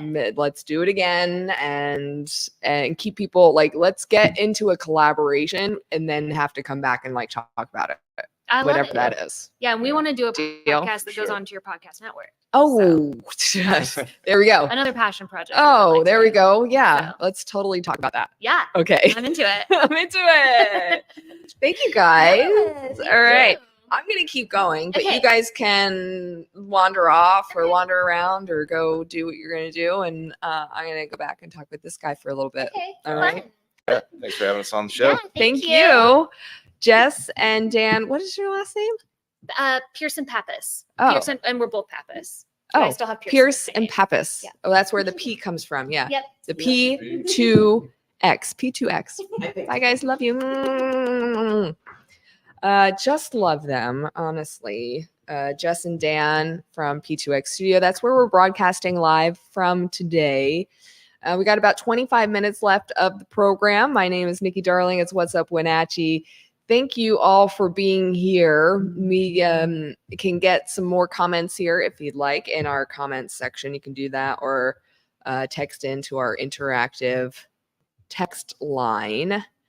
Grayson, Yes. come on back and talk to me, What? sir. You wanna talk to me? No, I don't really, but I don't have anybody else, so Darn, I really thought you wanted to talk to me. no, it's okay. I feel so. Mistakes happen. Mistakes happen. I'm just kidding. I'm just kidding. As a joke. It's all good. So, what do you think of our new friends Jess and Dan? I love them. Yeah, they're awesome. I love their studio, but I love them. I know we have a little bit of studio envy, but it's okay. We do great with what we've got. We collaborate with other people. We meet other people. I mean, one of the most amazing things that people don't understand about what we do is we get to meet new people and be in new places every week. We're Mhm. never in the same It's place. true. We're someplace. I mean, new that every week. kind of also makes us a very unique podcast, I think. Yeah. For sure. So I don't live in Wenatchee. I live in East Wenatchee. I know, because you're special, I'm right? Special. Yeah. Well, that's okay. But you live in someday. Wenatchee. I do. Have you sent in your voter Yes. ballot. Oh, I did that like a while ago. Okay. Well, I am just using it for conversation I purposes. know. Yes, I have. Jess and Dan, are you in Wenatchee or East Wenatchee? They're in Wenatchee. Okay. Have you filled out your voter ballot? Okay. She said not yet, but she's going to fill it out today and then send me a picture. Last few days to send in your ballot for the primary election. Important. This particular one, important. this one is very important. This is for the mayor. So there's a lot going on. So this is a very important Mhm. vote. I have heard a lot of people say, "Oh, it's just the mayor. I'm not voting." Yes, this is actually important. We're gonna go from 3 candidates to 2 candidates. Well, when the people who say that, the people who go, "Oh, it's just the mayor," don't understand what the mayor does, or completely understand how much influence a mayor actually has over the city. Right. And I will tell you straight up, I didn't know. When Mike Poyer came to me and asked me to be his campaign manager, I had no idea what the true responsibilities of being a mayor entailed. I kind of had an idea, but politics is really not my game. Right. So I have worked with political campaigns before, but never ran an entire one before, or had to know what the nitty gritty details were. Oh man, I know all the nitty gritty details now. Man, oh man, oh man. But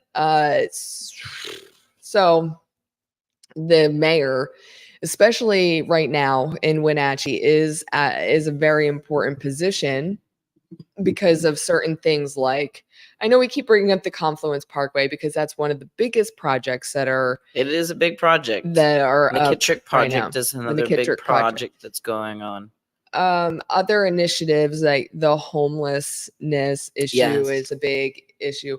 I mean, it's not just mayor too. The school board positions are up right now too. So I haven't heard anything about the school. Yeah, positions. they are up and being voted on as well. So Is that East Wenatchee or here in town? that's here in town. Oh, I Yeah. haven't gotten any kind of ballot on that. Oh, really? Really? So what was in your pamphlet? The mayor. Just mayor? Yeah. That's it? Yeah. Okay. All right. So maybe I'm wrong. Maybe I don't know. I always look on that thing front and back because I get excited because I believe I you. am a weird I know voter. I know that the school board positions are up, like they are out there. You see the signs and they're out there campaigning, and so there's other things other than the mayor. If it's on there and I missed it, wow. Grace it. Because it's turned in. That's done. It's a done deal. Went to the library. Done. I don't miss things like that. Well, you would know if you only voted for one thing or if you had to vote for multiple things. Yeah. Did you vote for multiple things? Or you just voted for one thing? That's there was all only I saw. one thing on the ballot. That's all I saw in mine. Okay. I don't have a ballot, so I don't know. I live in East Wenatchee. I don't know.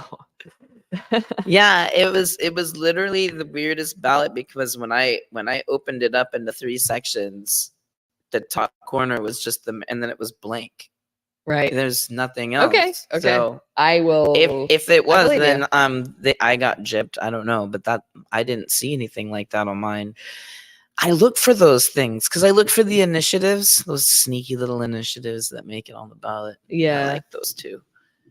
Okay, well, moving forward anyway, the mayoral primary, there are 3 candidates for people who don't know. There are 3 candidates. The primary knocks it down to 2.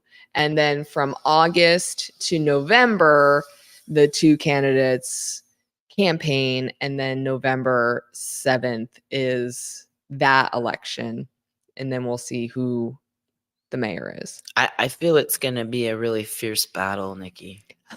I think I already know the two people it will be, and I feel one of those candidates is going to have to really step their game, like big time. Well, I like that you said the phrase "step up." Was that a softball? Thank you for that. So the new podcast mini series, We Have a Responsibility, it has been released. Well, at least the first episode. Second episode will be out this afternoon. It's a podcast mini series about Mike Poyer. And well, it's really with Mike Poyer. Right. I shouldn't say about him, because it was a series of interviews that him and I sat down and talked about things other than politics, right? We did talk about some, but really wanted to get down to how he felt about certain things, other than politics, because it's not what you do, it's how you do it. It's not putting yard signs out. It's, are you following the rules? Are you being integrous? Are you holding yourself accountable? And those are the characteristics of a person that I look at when I'm trying to choose who is going to lead the city. Right? Those are the characteristics that person is going to take in to being a leader. Right. And if it's not that, if it's lying, if it's cheating, if it's cutting another person down, any of that, then I know that those are the traits that they're going to take in to being the leader of the city as well. Right. They're not going to change, just like that bad boy that you meet at the bar. He's not going to change his ways once he puts a ring on your finger. He's still going to be a bad boy. And I'm not talking about you. Ryan? Oh. No. I'm just talking about women in general. Ladies, here's some advice. If they are a pea for a brain and talk to you and disrespect you and don't treat you good, even before you guys get married, it's not going to change later, right? Just because you get married doesn't mean he's going to start to magically respect you. That's not how it works. And that's not how it's going to work here with the mayor. That's right. Just because somebody because whatever their behavior is before, what they're doing now, campaigning, that's the same kind of mentality. It's the same kind of behavior that they're going to use when they're actually in office, and probably even worse, because why? They have the power. They have more power, more influence, and can do more. Well, So- that's why I made the statement that I was making, because I pretty much have a pretty good idea of who those two candidates are going to be going forward. Mm. Just from the chatter of those who have voted and just what I see around town. So I'm Mhm. sorry, Mr. Campbell. I don't think that you're going to be moving on to the next You don't round. think so? You Nope. don't think Brian's going to move on? No, I don't. But I do feel that of the two candidates, I think that Mike's going to have to step it up and I hope you're wrong. Actually. make it just like, hey, check this out, McLaughlin. I'm the better guy. Because he is. And I know that's a personal thing. And everyone's got to have their own personal, point of view. Mm-hmm. But I'd like to see more of that. Get your Mike Poyer sign. Get it in your yard. Yeah. I'm one of those people that when I have an opportunity to meet somebody and I get to ask them the really hard questions and they answer those questions and then they look you in the eye and they shake your hand Uh-huh. and it's real. Yeah. That means something to me. And I mean, I'm privileged. I know that I've got to meet so many important politicians of this state since I was 18 because my uncle was on the state legislature. So I feel very honored to have shook hands with like Christine Gregoire and ask her questions. And even before her, I'm spacing his name right now, but the governor before her. And even Bill Clinton, even his wife. So you get to ask people questions, these politicians questions, and you can tell if they're being genuine or disingenuine based on their handshake and if they look you in your eye. Some people you can, I can. Not everybody has that ability. Yeah, I agree. But I do feel really honored to get to have done that, and getting to meet Mike kind of was out of the blue. I wasn't really anticipating that moment to happen. But yeah, I mean, he answered questions. I've seen him in city council meetings more than a handful of times since I've lived here. I've heard him speak.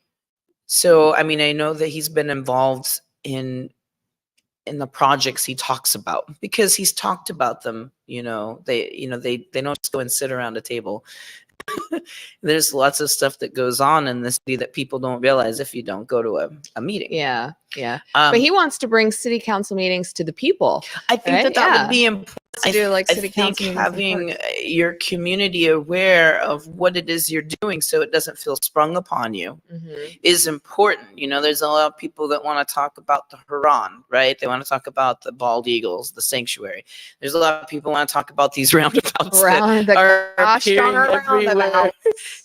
And there's a lot of people that want to talk about what's with this McKittrick project. How long is Wenatchee Avenue, on the north side of town going to look like this, right?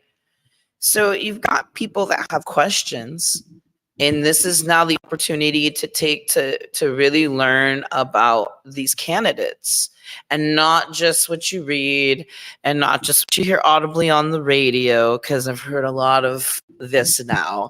Oh, you mean mcmayor.com?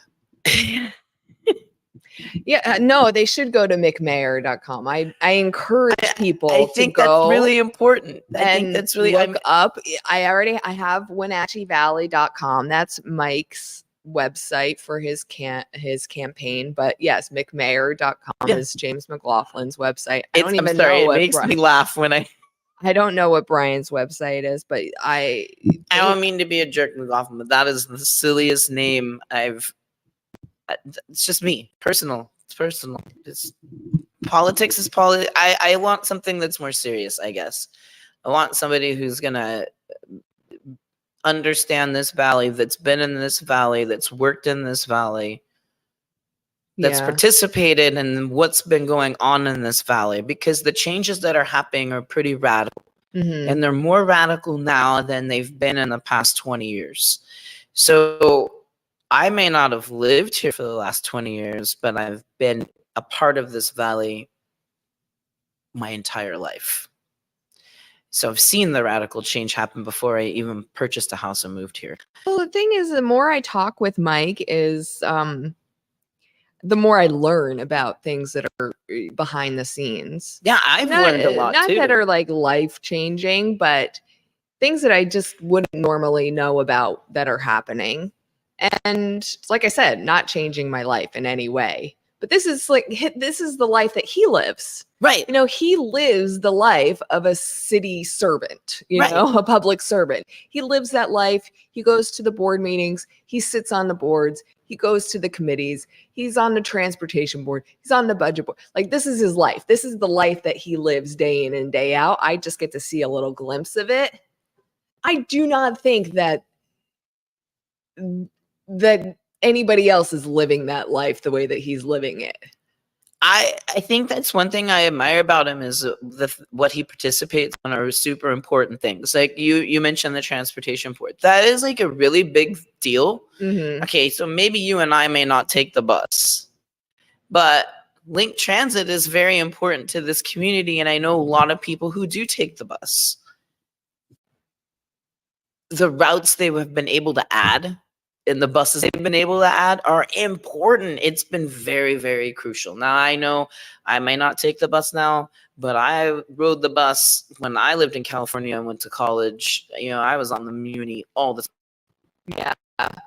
and it's very comparable to East Coast type of transportation. I've never experienced anything like that. But when you come to a smaller area like this, you don't really think that it needs something like that kind of transport. But they've got it. And they've got it going up to Kashmir. They got it going up to Chelan. They have it going to Moses Lake. And there are people that need that service, and they need to be able to get around. And I just think it's awesome. I think that what he's done and pushing that, and I've got to vote on stuff for transportation, is important. So having a candidate that understands the importance of the needs of the residents is crucial. I know that or wants to understand. Right. Needs. I know if they don't understand it yet, they want to understand it. I guess I'm the kind of resident, because of what my background is and what I went to college for, right? Is to understand the layout of a town and the residents within it, the needs that the residents have within it, and everything that's going on, right? So my degree is architecture. Right. And that's not just building houses. A lot of people think, oh, that's just building houses. It's construction, it's interior design, but it's also city planning and development. And city planning and development was something that I really enjoyed learning about. So city planning and development is for me, is just fun. And for other people that don't understand what that is, did you ever play SimCity? It's kind of like that. You're kind of learning. It's kind of an obscure way of saying it, but you're learning about all these things. So taking that to the real world, I like to know what we're doing for everybody and what's being provided, and what we're doing to make improvements for people to not only get around, but parks for people to go to. Knowing that Mike was like part of like I hope I'm not misspeaking here. I learned about the dog park. Did you know that we have a dog park here on this side of town? And knowing that, like, I heard that he was part of that, like, then they approved all of that. I was like, I love that dog park. I know that it is not this big grassy area that people really wanted, but come on, it's a dog park, right? I'd like to walk around and let my boys play, and I walk this big loop in it. And I think it's great because a lot of places don't have a dog park. It's great. The skate parks, all these things that happen here. I know there's plenty that people like, but they're always going to pick out the things that they don't like, right? And no, you're never going to agree. You're never going to make everybody happy, right? And you're never going to agree with a candidate 100%. No. That's what I keep reminding people. And so I want people to go and listen to this podcast mini series. The first episode is called Step Up, Step Out. And it's Mike talking about his decision to run for mayor and why he decided that. So I'm actually it's only about 7 minutes long. So we have about 5 minutes left in the program. So I'm going to play it. And let it round out the last little bit of the program here. So we'll say goodbye. And we want to give a huge thank you to our hosts for today, Jess and Dan. Thank from you, Jess and Dan Studios. Thank you so much for hosting us today and being just amazing and adorable. And I love this pin for life. And I have a feeling we'll see a lot more of them in the future. And please don't forget to check out the Washington State Swap Meet. Go to WashingtonStateSwapMeet.com. 3 days, huge state festival coming to the East Wenatchee Fourplex, September 8th, 9th, and 10th. We have 3 days full of activities, vendors, food, a stage, activities and events, and a lot of fun. And we just need you. That's it. And we'll see you there. If you need anything, just reach out to us. We will be back next Friday. I hope you guys have a good weekend out there. Stay safe. And we love you. Thank you for all your support. You can always go to WenatcheeValley.com to listen to all the different episodes of We Have a Responsibility. Make sure you send in your ballots by Tuesday. Tuesday is election day. Peace out, everybody. Mike Poyer is not a politician. He is a guy who simply loves Wenatchee and is passionate to give back to his community. He has given his time, mind, and effort to many projects and committees over the years. That includes his 2 separate terms on the City Council. If elected, we could expect a smooth transition in completing the Confluence Parkway, which is essential in handling the growth of Wenatchee. His passions also include providing for the homeless with expectations, supporting the land trust with continued growth, and creating outreach programs in the community. He wants to know what you have to say. Mike is honest, experienced, and sensible. Imagine that. I trust him. He is my guy for Mayor of Wenatchee.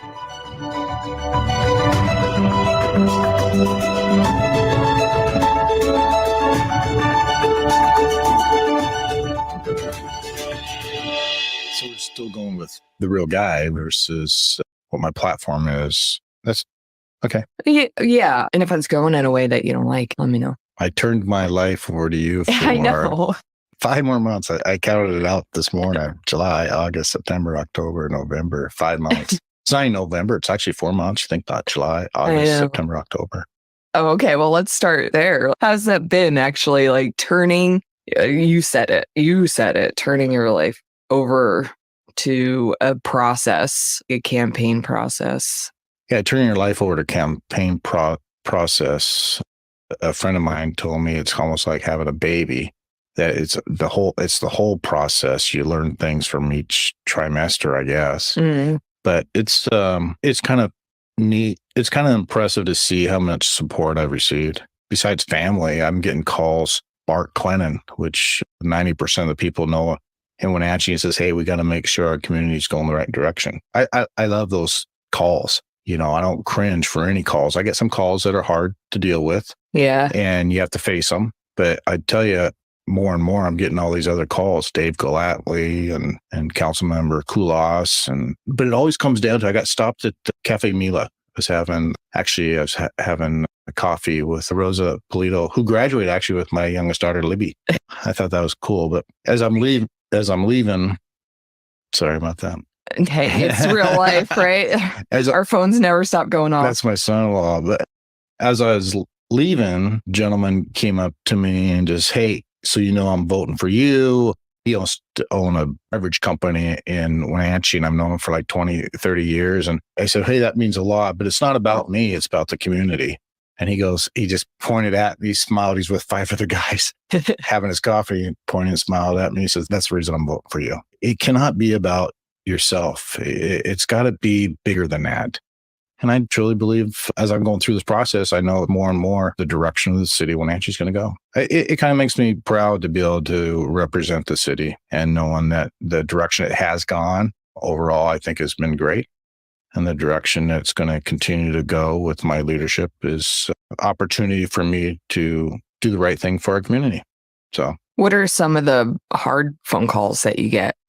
Because I have to field some of the difficult conversations too, and I don't tell you all about them, but it's not easy. But I've had to deal with difficult and different minded people, my entire career for different reasons. So I've found a way to not take it personal is, I think, the first rule of the game. Like, it's not about you.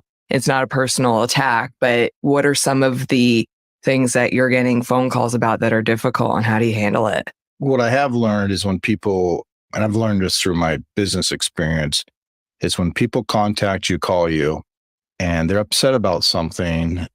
First of all, they're usually upset about not what they're talking about. They might be upset because maybe they lost their kid 2 years ago and life's not fair sometimes. But if it's an issue that's a true issue, I would rather talk to them directly, personally, than face to face, than on a phone, and to find out really what's going on and try to listen to both sides. There are some people that don't want to listen and they have their mind set. Very few people are like that, but I'd rather go and we both have different ideas, or we have a different process of getting there, but if we both truly believe in the community, then I think it's fine.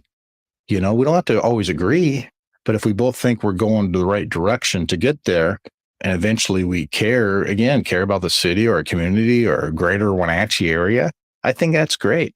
I have conflicts with some of the commissioners once in a while, and we laugh and joke. And usually when I'm all said and done, I says, I love you. We're not right on the same page as this, but we both know whenever I have those conflicts, we both know we're trying to get the right direction. There is sometimes that you can't get there. One of the calls is regarding pride flags, which is actually in Wenatchee, they're diversity flags. Mhm. And what is the meaning? But Wenatchee has a process of the permit process to go through. I think it's a good process. I think we need that. I really enjoyed seeing a quote from a mayor over a different area that said, there's no room for hate. I love that quote. It's just, to me, it's just impressive. It's interesting. I was on so certain quotes mean a lot to me. So that's one quote that means something to me. There's no room for hatred here. Let's work things out. Let's try to figure it out. Let's be positive and enjoy our community. So since I'm speaking of quotes, I'm going to tell you, I was on a Together for Youth board meeting, and Together Youth just got a $1.5 million grant, which is unheard of. Wow. For the Together. Yeah, it's pretty cool for Together for Youth. And I was very proud to be I'm proud to be on that board. And Mario Reyes and a couple other people are very influential in there. And our new executive director got a hold of somebody that's in charge of the whole country for this grant and actually got us the $1.5 million. And I'm on the Zoom meeting with this lady, and she obviously looked up my name and says, "Oh, I hear you're running for mayor. I'm glad you're stepping up and stepping out." So I use that all week, and then I still use it every once in a while. As Nikki knows, I use that. But it takes a lot to step up, but it's more, make sure you step out and get involved and remember what the right thing is to do. Hi, I'm Mike Poyer, and I've been getting asked a lot lately, why did you decide to run for mayor? Because I truly believe that I am the person right now who is most qualified, and I'm looking out for what is best for everyone in our community as a whole. I know you won't agree with me all the time. Even if you agree with me today, tomorrow we might disagree. I hope that you come to know that even in these times, you can trust that I will make the hard decisions for the betterment of our city.